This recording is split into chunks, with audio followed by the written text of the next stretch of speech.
ನಮಸ್ಕಾರ ವೀಕ್ಷಕರಿಗೆ, ND plus ವಾರ್ತೆಗೆ ಸ್ವಾಗತ. ಬಾಲ್ಯ ವಿವಾಹ ನಿಷೇಧ ಕಾಯ್ದೆ ಹಾಗೂ ವರದಕ್ಷಿಣೆ ನಿಷೇಧ ಕಾಯ್ದೆ ಅಂಗವಾಗಿ ಅರಿವು ನೆರವು ಕಾರ್ಯಕ್ರಮ. ಜಿಲ್ಲಾ ಕಾನೂನು ಸೇವೆಗಳ ಪ್ರಾಧಿಕಾರ ಉತ್ತರ ಕನ್ನಡ ಕಾರವಾರ, ಸೇಂಟ್ ಮೈಕೆಲ್ ಹಾಗೂ ಹಬ್ಬುವಾಡ ಆಟೋ ಚಾಲಕರ ಹಾಗೂ ಮಾಲೀಕರ ಸಂಘ ಕಾರವಾರ ಇವರ ಸಂಯುಕ್ತ ಆಶ್ರಯದಲ್ಲಿ ಬಾಲ್ಯ ವಿವಾಹ ನಿಷೇಧ ಕಾಯ್ದೆ ಹಾಗೂ ವರದಕ್ಷಿಣೆ ನಿಷೇಧ ಕಾಯ್ದೆ ಅಂಗವಾಗಿ ಕಾನೂನು ಅರಿವು ನೆರವು ಕಾರ್ಯಕ್ರಮ ಶುಕ್ರವಾರ ಫೆಬ್ರವರಿ 13ರಂದು ಜಿಲ್ಲಾ ಕಾನೂನು ಸೇವೆಗಳ ಪ್ರಾಧಿಕಾರದ ಕಚೇರಿ ಕಾರವಾರದಲ್ಲಿ ಜರುಗಿತು.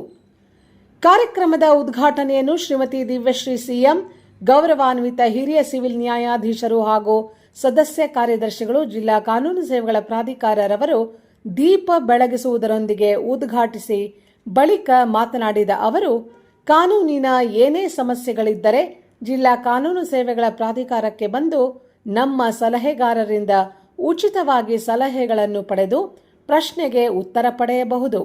ಆಟೋ ಚಾಲಕರಾದ ತಾವು ಸಮಾಜದಲ್ಲೇ ಇರುವುದರಿಂದ ತಮ್ಮ ಸುತ್ತಮುತ್ತಲೂ ಆಗುವ ಅನ್ಯಾಯದ ಬಗ್ಗೆ, ಮಕ್ಕಳ ಮೇಲೆ ಆಗುವ ಕಿರುಕುಳ, ದೌರ್ಜನ್ಯ ಹಾಗೂ ಬಾಲಕಾರ್ಮಿಕರು ಕಂಡುಬಂದಲ್ಲಿ ಕಾನೂನು ಪ್ರಾಧಿಕಾರದ ಗಮನಕ್ಕೆ ತನ್ನಿ. ಇದರಿಂದ ಅನ್ಯಾಯವಾದವರಿಗೆ ಸಹಾಯ ಮಾಡಿದಂತಾಗುವುದು. ಈಗ ಮಕ್ಕಳು ಸರಿಯಾದ ಶಿಕ್ಷಣ ಪಡೆಯದೆ ದಾರಿ ತಪ್ಪುತ್ತಿದ್ದಾರೆ. ಸದ್ಯ ಕಾರವಾರ ಕಾರಾಗೃಹದಲ್ಲಿ 120 ಜನರಲ್ಲಿ 40ಕ್ಕೂ ಹೆಚ್ಚು ಜನರು ಫೋಕ್ಸೋ ಕಾಯ್ದೆ ಅಡಿ ಬಂಧನವಾಗಿದ್ದಾರೆ. ಹೀಗಾಗಿ ಸಮಾಜದಲ್ಲಿ ಇಂತಹ ಘಟನೆಗಳು ನಡೆಯದಂತೆ ಜಾಗೃತಿ ಮೂಡಿಸುವ ಜವಾಬ್ದಾರಿ ನಮ್ಮೆಲ್ಲರದಾಗಿದೆ ಎಂದರು. ಹಾಗೆ ಸಾರಿಗೆ ಸಂಚಾರ ಸುವ್ಯವಸ್ಥೆ ಬಗ್ಗೆ ಮಾಹಿತಿ ನೀಡಿದರು. ಅಧ್ಯಕ್ಷತೆ ವಹಿಸಿದ ಆಟೋ ಚಾಲಕರ ಜಿಲ್ಲಾ ಕಾರ್ಯದರ್ಶಿ ಉದಯ್ ನಾಯಕ್ ಮಾತನಾಡಿ, ಕಾನೂನಿನ ನೆರವಿಗೆ ಮಾಹಿತಿ ನೀಡಿದ್ದಕ್ಕೆ ಧನ್ಯವಾದ ಅರ್ಪಿಸಿ, ನಮ್ಮ ಚಾಲಕರು ಕೂಡ ಈಗ ಜಾಗೃತಿ ಕಾರ್ಯಕ್ಕೆ ಕೈ ಜೋಡಿಸಿ ಸಾರಿಗೆ ಸಂಚಾರದ ನಿಯಮಾವಳಿಗಳನ್ನು ಪಾಲಿಸುವುದಾಗಿ ಹೇಳಿದರು. ಅರೆಕಾಲಿಕ ಸ್ವಯಂ ಸೇವಕರು ಹಾಗೂ ಮಹಿಳಾ ಮತ್ತು ಮಕ್ಕಳ ಅಭಿವೃದ್ಧಿ ಇಲಾಖೆ ನಿವೃತ್ತ ಅಧಿಕಾರಿಯಾದ ಶ್ರೀಮತಿ ಹೇಮಲತಾರವರು ಕಾನೂನು ಸೇವಾ ಪ್ರಾಧಿಕಾರದ ಧ್ಯೇಯೋದ್ದೇಶಗಳ ಬಗ್ಗೆ, ಬಾಲ್ಯ ವಿವಾಹ ನಿಷೇಧ ಕಾಯ್ದೆ, ಲೈಂಗಿಕ ಅಪರಾಧಗಳಿಂದ ಮಕ್ಕಳ ರಕ್ಷಣಾ ಕಾಯ್ದೆ ಬಗ್ಗೆ, ಉಚಿತ ಕಾನೂನು ನೆರವು ಮತ್ತು ಸಹಾಯದ ಬಗ್ಗೆ ಉಪನ್ಯಾಸ ನೀಡಿದರು. ಕಾರ್ಯಕ್ರಮದಲ್ಲಿ ಸುಮಾರು 100ಕ್ಕೂ ಹೆಚ್ಚು ಆಟೋ ಚಾಲಕರು ಹಾಗೂ ಜಿಲ್ಲಾ ಕಾನೂನು ಸೇವೆಗಳ ಪ್ರಾಧಿಕಾರದ ಅರೆಕಾಲಿಕ ಸ್ವಯಂ ಸೇವಕರಾದ ಗೀತಾ, ಸುವರ್ಣ, ಮಹಾಲೆ, ಪ್ರಿಯಾ ಉಪಸ್ಥಿತರಿದ್ದರು.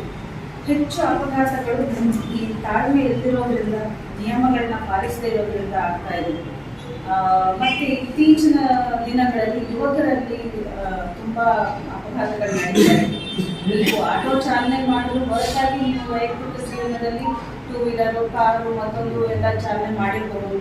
ನಿಮ್ಮ ಮನೆಯಲ್ಲಿ ಇರ್ಬೋದು, ನಿಮ್ಮ ಮಕ್ಕಳಾಗಿರ್ಬೋದು, ನಿಮ್ಮ ಸಂಬಂಧಿಕರಾಗಿರ್ಬೋದು. 18 ವರ್ಷದ ಒಳಗಿನ ಮಕ್ಕಳಿಗೆ ದಯವಿಟ್ಟು ವಾಹನಗಳನ್ನು ಕೊಡಬೇಡಿ. 18 ವರ್ಷ ಆದ ನಂತರವೂ ಸರಿಯಾದ ಮಾರ್ಗದರ್ಶನ ನೀಡಿ ಅವರು ಡ್ರೈವಿಂಗ್ ಲೈಸೆನ್ಸು, ಡ್ರೈವಿಂಗ್ ಕೋಚಿಂಗ್ ಕರೆಕ್ಟಾಗಿ ತಗೊಂಡ ಮೇಲೆ ಮಾತ್ರ ಅವರು ಸಾರ್ವಜನಿಕವಾದ ವಾಹನ ಚಾಲನೆ ಮಾಡಿ ತಂದ್ಕೊಳ್ಬೇಕು. ಯಾಕೆಂದರೆ ನೀವು ಆ ವಾಹನ ಚಾಲನೆ ಮಾಡೋ ಉದ್ಯೋಗದಲ್ಲೇ ಇರೋದ್ರಿಂದ ಆ ಚಾಲಕರಿಗೆ ಏನು ಮುಂಜಾಗ್ರತೆ ಇರಬೇಕು ಅದನ್ನೆಲ್ಲ ನೀವು ಪಾಲನೆ ಮಾಡಲೇಬೇಕು. ನಿಯಮಗಳನ್ನ ಪಾಲನೆ ಮಾಡದೇ ಇರೋದ್ರಿಂದಲೇ ಹೆಚ್ಚು ಅಪಘಾತಗಳು ಸಂಭವಿಸ್ತಾ ಇದೆ. ಇದೊಂದು ತುಂಬ ಮುಖ್ಯವಾಗಿ ಗೌರಿಯವರ ರಸ್ತೆಯಲ್ಲಿ ಹೋಗ್ತಿರೋ ಜೀವ ಕೂಡ ನಮ್ಮ ರೆಸ್ಪಾನ್ಸಿಬಿಲಿಟಿ ಆಗಿರುತ್ತೆ. ರಸ್ತೆಯಲ್ಲಿ ಓಡಾಡುವಾಗ ಅದನ್ನು ಎಲ್ಲರೂ ಗಮನದಲ್ಲಿ ಇಟ್ಕೊಳ್ಳಿ ಅಂತ ಈ ಸಂದರ್ಭದಲ್ಲಿ ಹೇಳ್ತೇನೆ. ಇನ್ನು ನಮ್ಗೆ ಯಾಕೆ ಬೇಕಪ್ಪ, ನಮಗೆ ನಾವು ಆಟೋ ಚಾಲಕರಿಗೆ ನಮ್ಗೆ ಯಾಕೆ ಬೇಕು ಅಂತ ನಿಮ್ಮ ಅಭಿಪ್ರಾಯ ಇರ್ಬೋದು. ಯಾಕಂದ್ರೆ ನೀವು ಕರ್ಕೊಂಡು ಹೋಗೋ ಮಕ್ಕಳೆಲ್ಲ, ಶಾಲೆ ಬಿಟ್ಟ ಮಕ್ಕಳೆಲ್ಲ ಅದೇ ವಯಸ್ಸಿನವರು. ಯಾವ ವಯಸ್ಸಿನವ್ರು ಬರ್ತಾರೆ? 18 ವರ್ಷದ ಗಂಡು ಮತ್ತು ಹೆಣ್ಣು 2 ಮಕ್ಕಳು ಇದಕ್ಕೆ ಪೋಕ್ಸೋ ಅಂಡರ್ ಅಲ್ಲಿ, ಅಂದ್ರೆ ಪೋಕ್ಸೋ ಅಂದ್ರೆ protection of childrens from sexual offences ಅಂತಾರೆ. ಅಪರಾಧ ಅಂತ ಹೇಳಿದ್ದಾರೆ.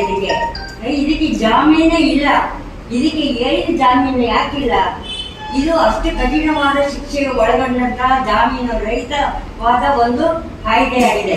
ಯಾಕಂದ್ರೆ ಇತ್ತೀಚೆಗೆ ಸಾಕಷ್ಟು ಈಗ ನಮ್ಮಲ್ಲೇ ಈಗ ಈ ವರ್ಷದಲ್ಲಿ 1,63,000 ಈ ಪೋಕ್ಸೋ ಕಾಯ್ದೆ ಅಂಡರ್ ಅಲ್ಲಿ 18 ವರ್ಷದ ಮಕ್ಕಳು ಅತ್ಯಾಚಾರಕ್ಕೆ ಒಳಗಾಗಿದ್ದಾರೆ, ಗ್ಯಾಂಗ್ ರೇಪಿಂಗ್ ಒಳಗಾಗಿದ್ದಾರೆ. ಮತ್ತೆ ಪದೇ ಪದೇ ಮಕ್ಕಳನ್ನ ಅವರ ಇಷ್ಟಕ್ಕೆ ತಕ್ಕಂತ ಉಪಯೋಗಿಸ್ಕೊಂತಿದ್ದಾರೆ.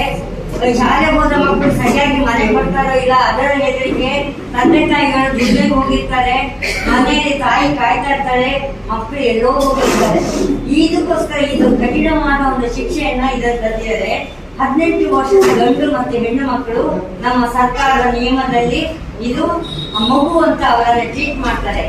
ಈ 18 ವರ್ಷದ ಒಳಗಿನವರಿಗೆ ಯಾವ ರೀತಿಯ ಒಂದು ಇದೆ, ಇದರಲ್ಲಿ 2 ಕುಟುಂಬಗಳು ಹಾಳಾಗತ್ತೆ. 2 ಕುಟುಂಬ ಈ ಶಿಕ್ಷೆ ಆದಲ್ಲಿ ಆ ಕುಟುಂಬನೂ ಹಾಳಾಗತ್ತೆ, ಈ ಕುಟುಂಬನೂ ಹಾಳಾಗತ್ತೆ. ಹಾಗಾಗಿ ಇದು ತುಂಬಾ ಕಠಿಣವಾದ ಜಾಮೀನು ರಹಿತ ಒಂದು ಶಿಕ್ಷೆ ಆಗಿದ್ದರಿಂದ ನೀವು ಇದರಲ್ಲಿ ನೀವು ಆಟೋ ಚಾಲಕರು ಮಕ್ಕಳನ್ನು ಕರ್ಕೊಂಡು ಹೋಗೋದ್ರಿಂದ ಇದರ ಬಗ್ಗೆ ಸಾಕಷ್ಟು ಎಚ್ಚರಿಕೆ ಇರಬೇಕು.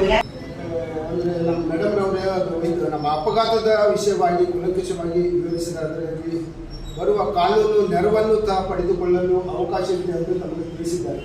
ಅದರಲ್ಲಿ ಹೇಳುತ್ತಾ ಮೇಡಮ್ ಅವರು ಈ ಬಾಲ್ಯ ವಿವಾಹದ ಒಂದು ನ್ಯೂನತೆ, ಬಾಲ್ಯ ವಿವಾಹದಿಂದ ಏನು ಅನಾಹುತ ಆಗುತ್ತವೆ ಅಂತ ಹೇಳಿ ಅವರು ವಿವರಿಸಿದ್ದಾರೆ. ಅದಕ್ಕೆ ಧನ್ಯವಾದಗಳು.